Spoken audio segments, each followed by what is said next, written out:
Shalom everyone, उम्मीद करते हैं आप सब खैरियत से हैं। अजीज़ों, आज फिर हम कलाम मुक़द्दस में से मसीह यस्सु की इलाही ज़ात के ताल्लुक़ से नए नुक्ते पर बात करेंगे। अगर हम मुक़द्दस यूहन्ना की मार्फत लिखी गई अंजील का मुताला करें तो उसके 5वें बाब की 39वीं आयत में मसीह यस्सु फरमाते हैं, तुम किताब मुक़द्दस में ढूंढते हो क्योंकि समझते हो कि उसमें हमेशा की ज़िंदगी तुम्हें मिलती है और ये वो है जो मेरी गवाही देती है। बेशक खुदावंद का कलाम हमें मसीह यस्सु तक रसाई देने में बहुत मददगार है। Holy Bible is the perfect road map to the Christ. और अगर हम कलाम मुक़द्दस की बात करें तो कलाम मुक़द्दस 66 कुतब पर मुश्तमिल है। 39 कुतब पुराने अहदनामे में हैं और 27 कुतब नए अहदनामे में हैं। और ये 66 कुतब 1500 से 1600 साल के अरसे में तहरीर की गई हैं। 40 मुख्तलिफ मुसन्नफ़ीन ने इनको तहरीर किया है। ये 40 मुसन्नफ़ीन 13 मुख्तलिफ ममालिक से ताल्लुक़ रखते हैं, 3 मुख्तलिफ बरे-आज़मों से हैं। और इनके पेशों की जानिब देखें तो ये सब मुख्तलिफ पेशों से थे। कोई तो आपको मछेरा मिलेगा, कोई चरवाहा मिलेगा, कोई बादशाह तो कोई काहिन, कोई तारीखदान तो कोई स्कॉलर, कोई सिपाही मिलेगा, कोई आपको महसूल लेने वाला मिलेगा। और इन तमाम मुख्तलिफ पेशेदारों के होने के बावजूद इन्होंने इन कुतब को मुख्तलिफ मज़ामीन पर तहरीर किया। मगर जब हम इस किताब का इकट्ठे असैम्बल करके मुताला करते हैं, जब बाइबल मुक़द्दस को एक साथ पढ़ते हैं, तो हमें कतई तौर पर ऐसा नहीं लगता कि हम 66 मुख्तलिफ तहरीरों को पढ़ रहे हैं, बल्कि हमें यूँ लगता है कि हम पैदाइश से लेकर मुकाशवा तक एक ही किताब का मुताला कर रहे हैं। हम एक ही कहानी को पढ़ रहे हैं। और ये बाई चांस नहीं है, ये इत्तफाकन ऐसा नहीं है, बल्कि ये कलाम मुक़द्दस ज़िंदा खुदा के इल्हाम का सबूत है। ये इस बात की गवाही है कि खुदा खुद इस कलाम का लिखवाने वाला है। मेरे अज़ीज़ों, इन 40 मुसन्नफ़ीन ने इन किताबों को मुख्तलिफ हालात में, मुख्तलिफ मौज़ूआत पर और मुख्तलिफ तरह से तहरीर किया, ना जानते हुए कि पहले वाला क्या लिख रहा है या बाद वाला क्या लिखेगा। और इन्होंने तहरीर किया, लेकिन फिर भी जब आप इस किताब का मुताला करते हैं तो आपको इन 66 कुतब का एक ही थीम, एक ही मरकज़ी ख़्याल नज़र आता है, और वह यह है कि बनी नौ इंसान के लिए खुदा का नजात का मंसूबा। फिर जब हम इनका मुताला करते हैं तो हमें इन 66 कुतब में एक ही हीरो नज़र आता है और वो मसीह यस्सु है। एक ही विलन नज़र आता है, इब्लीस। और इन 66 कुतब का एक ही मकसद नज़र आता है, खुदा के नाम को जलाल देना। डॉक्टर टेरी कहते हैं, ये तो बिल्कुल ऐसे ही है कि अगर हम कोई मुजस्मा बनाना चाहते हों और मुख्तलिफ शहरों से हम पत्थर लाएं और उन पत्थरों को जब एक साथ रखा जाए तो एक कामिल और बेहतरीन अजीम मुजस्मा बन जाए। क्या बाई चांस ऐसा मुमकिन है? हरगिज़ नहीं। ये कुतब, इनका मजमुआ और इनकी तरतीब रूहुल कुद्स की कामिल तरीन रहनुमाई का जिंदा सबूत है।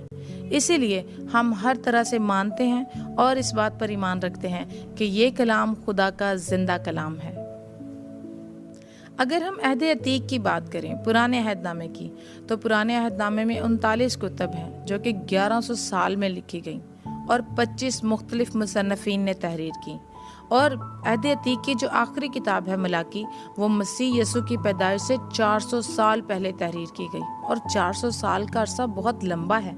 लेकिन जब हम इन कुतब का मुताला करते हैं तो इन कुतब के तहरीर करने वाले तमाम मुसन्नफ़ीन ने मसीह यस्सु के मतलब बहुत सी पेशन गोइयाँ की। मसीह यस्सु की पैदाइश, मसीह यस्सु की पैदाइश होने की जगह, मसीह यस्सु की ज़िंदगी, मसीह यस्सु का ठुकराया जाना, मसीह यस्सु का कबूल किया जाना, मसीह यस्सु का मसलूब होना, ऐसी मुतअद्दिद पेशन गोइयाँ मसीह यस्सु के बारे में की गई। और ये 300 से ज़ायद पेशन गोइयाँ हैं। लेकिन दिलचस्प बात यह है कि ये 300 से ज़ायद पेशन गोइयाँ मसीह यस्सु की ज़िंदगी से मुकम्मल तौर पर पूरी होती हुई नज़र आती हैं। डॉक्टर पीटर स्टोनर 19वीं सदी के अजीम साइंसदान, अजीम रियाजीदान, उन्होंने अपनी किताब साइंस स्पीक्स में लॉ ऑफ प्रोबेबिलिटी का इस्तेमाल किया। इस कानून का इस्तेमाल करते हुए उन्होंने इस बात पर स्टडी किया कि क्या ये मुमकिन है कि किसी शख्स के बारे में 8 पेशन गोइयाँ की हों और वो मुकम्मल तौर पर पूरी हुई हों। लॉ ऑफ प्रोबेबिलिटी में किसी भी काम के होने के इम्कानात को स्टडी किया जाता है। और उन्होंने ये काम अकेले नहीं किया, उन्होंने अपने साथ 600 साइंस के स्टूडेंट्स को लिया, साइंस के तालिबे इल्मों को अपने साथ लिया। और उन 600 स्टूडेंट्स ने इस बात पर रिसर्च की कि क्या मुमकिन है कि किसी शख्स के बारे में 8 पेशन गोइयाँ की जाएं और वो उसकी ज़िंदगी में पूरी हों। और उन्होंने इसके लिए मसीह यस्सु की ज़िंदगी की 8 पेशन गोइयों को लिया, जिसमें मसीह यस्सु के पैदा होने की जगह, मसीह यीशु की ज़िंदगी, मसीह यीशु का यरूशलेम में शाहाना दाखला, मसीह यीशु का बेचा जाना, मसीह यीशु का इनकार किया जाना, मसीह यीशु का मसलूब होना और उन 30 दिनारों को फेंका जाना। इस तरह से उन्होंने 8 पेशन गोइयों को लिया और उस पर स्टडी किया, और जब उन 600 स्टूडेंट्स ने कैलकुलेट किया तो उनकी कैलकुलेशन निकली कि ये चांस कि किसी के बारे में 8 पेशन गोइयाँ की गई हों और वो पूरी हों, इट इज़ 1 in 10⁻17, यानी 10 की ताकत 17 में से कोई एक। और ये बहुत बड़ा अदद है, ये ट्रेजिलियंस में चला जाता है। और उसी अदद को एक्सप्लेन करने के लिए, समझाने के लिए उन्होंने एक मिसाल दी और उन्होंने कहा कि टेक्सास एक शहर है। मिसाल के तौर पर आप टेक्सास के शहर में 2 फुट की ऊंचाई तक सिल्वर सिक्के फैला दें, सड़कों में, गलियों में, बाजारों में, हर जगह पर 2 फुट की हाइट पर वो सिक्के फैलाने के बाद एक सिक्का सिर्फ उसमें गोल्डन कलर का फेंक दिया जाए, और फिर आप किसी अंधे शख्स को या फिर जिसकी आंखों पर पट्टी बंधी और वो देख ना सके, उसको उस शहर में छोड़ दिया जाए, तो कितनी हद तक चांसेस हैं कि वो शख्स उस गोल्डन सिक्के को ढूंढ सकेगा? यकीनन हम सब जानेंगे कि ये नामुमकिन है। लेकिन फिर डॉक्टर पीटर स्टोनर कहते हैं कि अगर इस टेक्सास शहर में फैले हुए सिक्कों में से एक गोल्डन सिक्का ढूंढना नामुमकिन है, तो फिर ये भी मुमकिन है कि किसी शख्स के बारे में की गई 8 पेशन गोइयाँ भी पूरी हो सकें उसकी ज़िंदगी से।